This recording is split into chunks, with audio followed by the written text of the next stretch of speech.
नमस्कार दोस्तों, आपका स्वागत है हमारे YouTube चैनल रिलैक्स माइंड में। जय श्री कृष्णा मित्रों, आपको आज हम ऐसी बातें बताएंगे जिसे सुनकर आपकी जिंदगी पूरी तरह से बदल जाएगी, दुख दूर हो जाएगा और चारों तरफ खुशियां ही खुशियां होगी। तो चलते हैं वीडियो की ओर। मित्रों, आप सभी एक बार कमेंट बॉक्स में सच्चे दिल से जरूर लिखिए जय श्री कृष्ण। श्री कृष्ण भागवत गीता में कहते हैं, कोई भी काम अच्छा हो या बुरा वह केवल एक वजह से बनता है, और वह है केवल उस काम को करने के पीछे का आपका इरादा कैसा है। आप उस काम को करना क्यों चाहते हो? क्या आप उस काम को इसलिए कर रहे हैं जिससे आपका कोई स्वार्थ पूरा हो, या इसलिए कर रहे हैं कि किसी का भला हो जाए? काम भले ही एक हो, लेकिन उसका नतीजा इस बात पर निर्भर करता है कि आपका उद्देश्य सही है या बुरा है। महाभारत के युद्ध में पांडव भी युद्ध कर रहे थे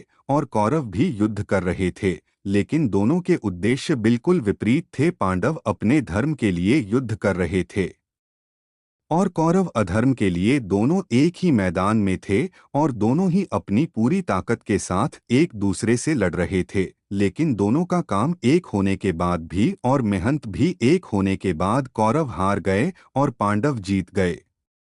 इसके पीछे का एक ही कारण था, और वह है उनके काम को करने के पीछे का इरादा। एक का इरादा सही और एक का गलत। भागवत गीता में श्री कृष्ण कहते हैं, इंसानियत के सिवाय इस दुनिया में कुछ भी नहीं रहता है। इंसान जब पैदा होता है नंगा आता है, जब वह मरता है ऐसे ही जला दिया जाता है, उनके साथ कुछ भी नहीं जाता। जिंदगी में जो कुछ भी यहाँ आने पर मिला है वह आपके आने से पहले किसी और का था, और जब जब आप यहाँ से चले जाएंगे तो किसी और का हो जाएगा। जो पैसे आज आपके पास है, जो नाम आज आपके पास है, जो पद आज आपके पास है, उस पद पर कोई और था। आज भले ही आप हो, लेकिन कल कोई और आपसे छीन लेगा। यही सृष्टि का नियम है और यही भागवत गीता की सबसे बड़ी सीख है जो हर एक पृथ्वीवासी को समझनी चाहिए। तो अगर बदलाव इस दुनिया का नियम है, तो ऐसी कौन सी चीज है जो हमेशा रहती, जो हमारे मरने के बाद भी इस दुनिया में रहेगी? वो चीज है इंसानियत। सबसे पहले एक अच्छा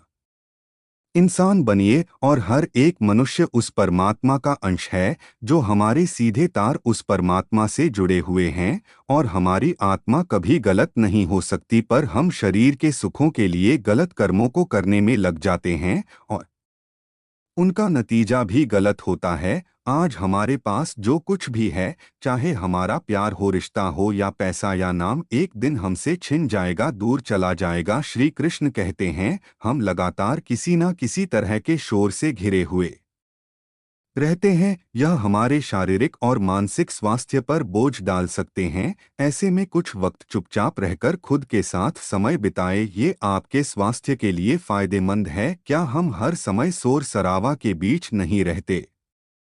लगातार लोगों की बकबक, बाहर गाड़ियों का शोर, तेज म्यूजिक की आवाज, तेज संगीत की आवाज, ये सब हमारे तनाव का कारण है और हमारी नींद को बाधित करते हैं। मगर क्या हम कुछ देर के लिए इन सब से दूर नहीं रह सकते जी? हाँ, हम खुद के साथ वक्त बिताकर और कुछ देर सिर्फ अपने विचारों के साथ शांति का आनंद ले सकते हैं। इंसान के सभी दुखों का कारण बोलना ही तो है, क्योंकि आवश्यकता से अधिक बोलना ही दुखों का कारण बनता है। इसलिए कम बोलिए, सटीक बोलिए, मधुर बोलिए, और सबसे जरूरी, जितनी आवश्यकता हो उतना ही बोलिए। वाणी बोलना ही नहीं बल्कि मौन में भी शक्ति होती है। यही कारण है कि धर्मों में मौन को बहुत महत्व दिया गया है। सेहत से मौन का गहरा संबंध है और इससे मानसिक शांति मिलती है। मौन से विचारों में एकाग्रता आती है और रचनात्मकता बढ़ती है। इसलिए जितने भी साधु संत तपस्वी हुए, सबने मौन रहकर और ध्यान लगाकर इस संसार में गुट ज्ञान को डोट प्राप्त किया है। हमारे जीवन में एक नहीं बल्कि बहुत सारे दुखों का कारण बोलना ही है, क्योंकि हमारी समस्या यही है कि हम चुप नहीं रह सकते, हमेशा कुछ ना कुछ बोलते ही रहते हैं।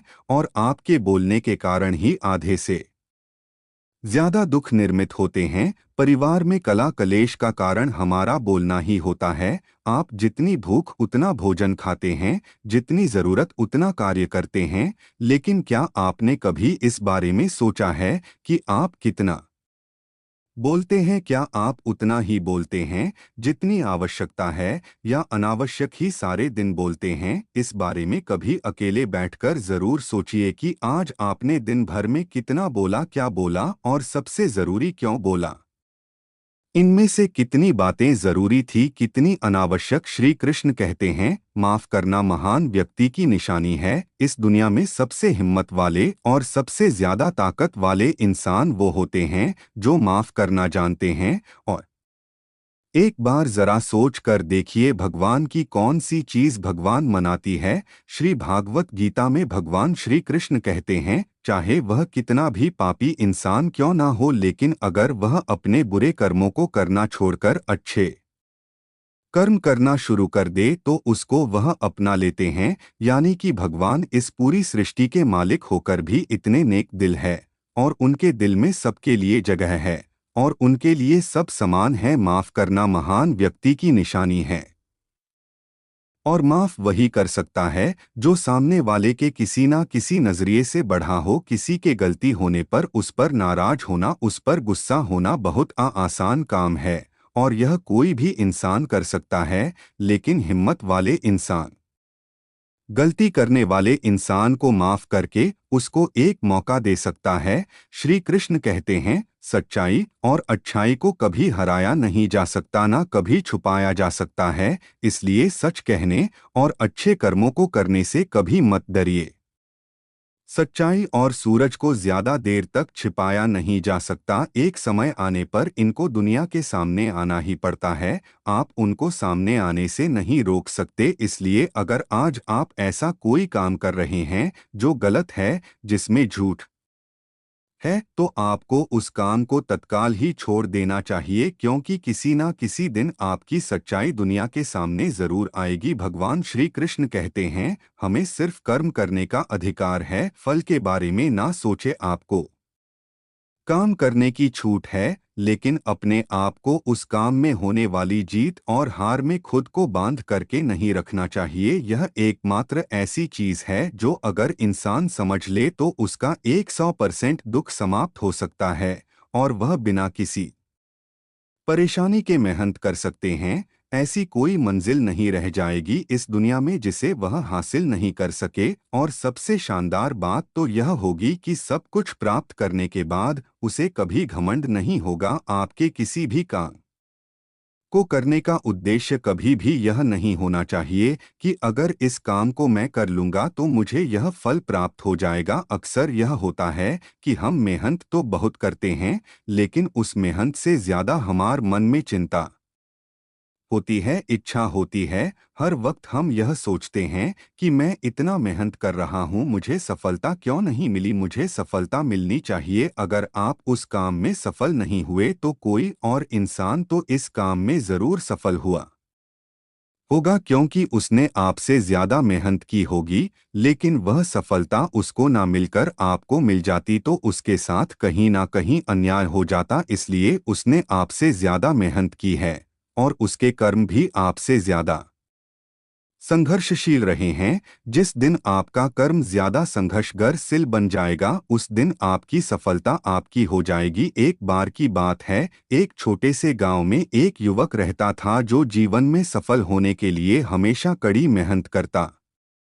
था। उसके दिनचर्या में सिर्फ एक ही चीज थी, कठिन परिश्रम। युवक का मानना था कि अगर वह दिन रात मेहनत करेगा तो एक दिन उसे सफलता अवश्य मिलेगी। हालांकि कई बार वह खुद से सवाल करता कि उसका मेहनत का फल उसे अभी तक नहीं मिला। वह दूसरों को सफलता पाते हुए देखता और सोचता उसने कुछ कम मेहनत किया होगा, या शायद उसकी किस्मत ही खराब है। युवक दिन रात इस चिंता में रहता कि उसकी मेहनत का फल कम मिलेगा। एक दिन युवक के गांव में एक संत आए। संत ने देखा युवक बहुत बेचैन और चिंतित। संत ने उसे बुलाया और पूछा, तुम इतने व्याकुल क्यों हो बेटा? युवक ने उत्तर दिया, बाबा मैं दिन रात मेहनत करता हूँ, लेकिन मुझे सफलता नहीं मिल रही। मैं हर वक्त इसी चिंता में डूबा रहता हूँ कि कब मुझे मेरे मेहनत का फल मिलेगा। संत ने मुस्कुराते हुए कहा, तुम्हारा दुख इसी बात में है कि तुम फल की चिंता कर रहे हो। भगवान श्री कृष्ण ने भागवत गीता में कहा है,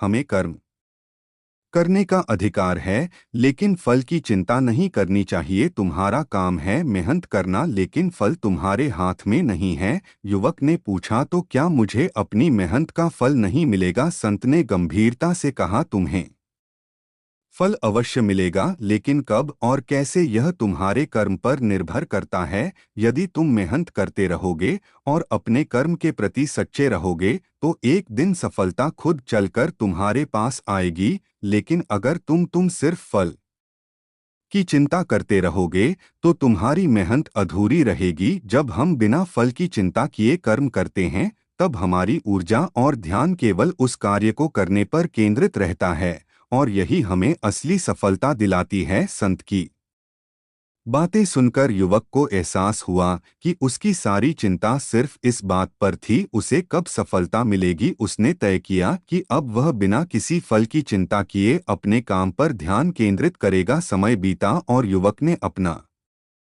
ध्यान सिर्फ अपने काम पर लगाया। उसने जो कुछ भी किया पूरे दिल से किया और धीरे धीरे उसकी मेहनत रंग लाई। एक दिन उसने वह मंजिल हासिल कर ली जिसके लिए वह बरसों से मेहनत कर रहा था। और सबसे खास बात यह थी कि उसने सफलता पाने के बाद भी घमंड नहीं किया, क्योंकि अब उसे समझ में आ गया था कि सफलता केवल मेहनत का फल है, घमंड का नहीं। आपको यह वीडियो अच्छा लगा हो तो चैनल को सब्सक्राइब करें और कमेंट में जय श्री राधे लिखना ना भूलें। धन्यवाद। जय श्री कृष्णा।